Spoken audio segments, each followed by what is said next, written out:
Welcome to the Creative Playing Podcast Network. Join us as we review our favorite RPGs, collectible card games, MMOs, video games, PC games, and bring up interesting topics and things that we'd like to share with everyone. Sit back and enjoy the show.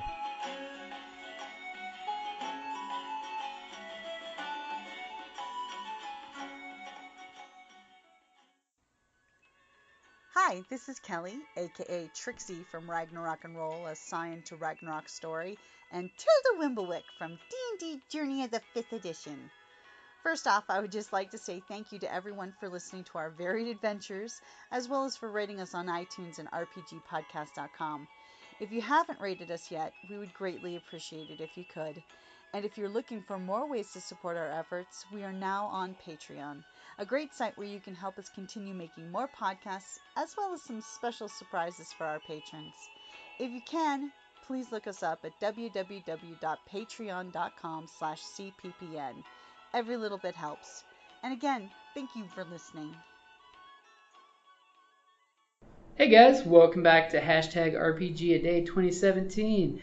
Now in its 4th year, this August we're again asking tabletop role players everywhere to tweet, blog, YouTube, Instagram, Tumblr, and Facebook their #RPGaDay answers to celebrate everything cool, memorable, and amazing about our awesome frickin' hobby. August the 17th, this is a great question. Which RPG have you owned the longest but not played? That's a sad fact. You know, it's when you buy that RPG and it just sits on your shelf. It is a horrible, sad fact, and I'm one of those, bookophiles that never gives up a book, by the way. I mean, if I buy a book and read it, it ends up on my shelf or loaned out to friends temporarily until it comes back to me. So this one, I actually had to go look at my bookshelf to get a double check on that. What is the oldest one on the shelf, but yet I haven't played? And here's one that's going to send some of you guys back to memory, and some of you guys are going to go, I've never heard of this. EverQuest the RPG. A while back, there was an MMO way before World of Warcraft called EverQuest that literally had the most amazing adaptation of Dungeons & Dragons ever. I mean, literally, it admitted it stole verbatim.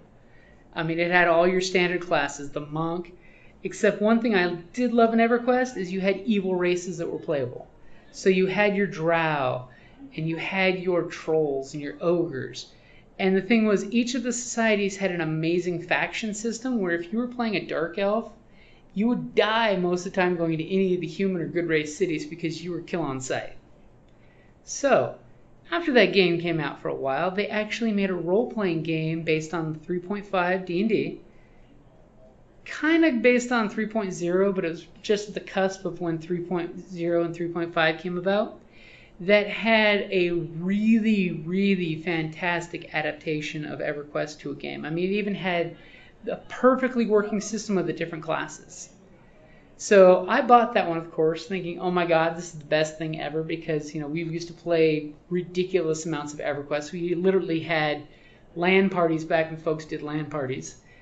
Spend the weekend over at my friends gaming because their internet connection was great. And, well, this was back when I was on dial-up, to give you an idea how long ago it was. It's like half my life ago, I think. So, EverQuest, the RPG, based on 3.5 D&D, which, hey, I've still got all the books. I mean, they did a fantastic job of fleshed out into an RPG. So maybe one of these days we'll give it an old run-see and see how it works out. Because, they really did do a good job of balancing that game back in the day.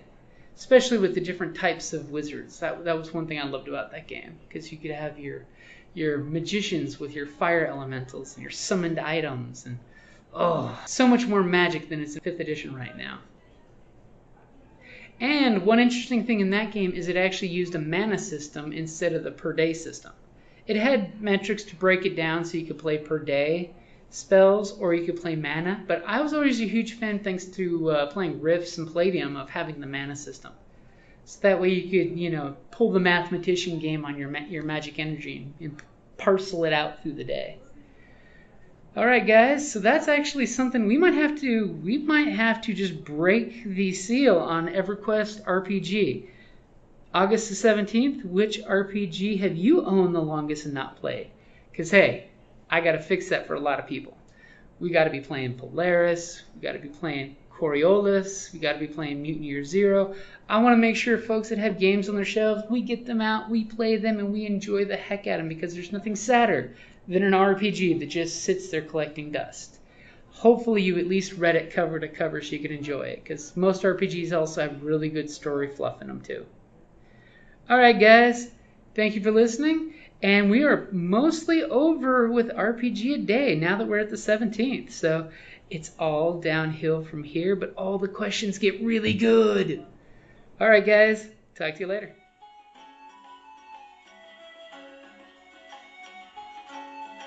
Thank you for listening to the Creative Play and Podcast Network, and feel free to enjoy our other shows such as D&D Journey of the 5th Edition and Scion Ragnarok and Roll, a Scion hero to Ragnarok story. Thank you for listening.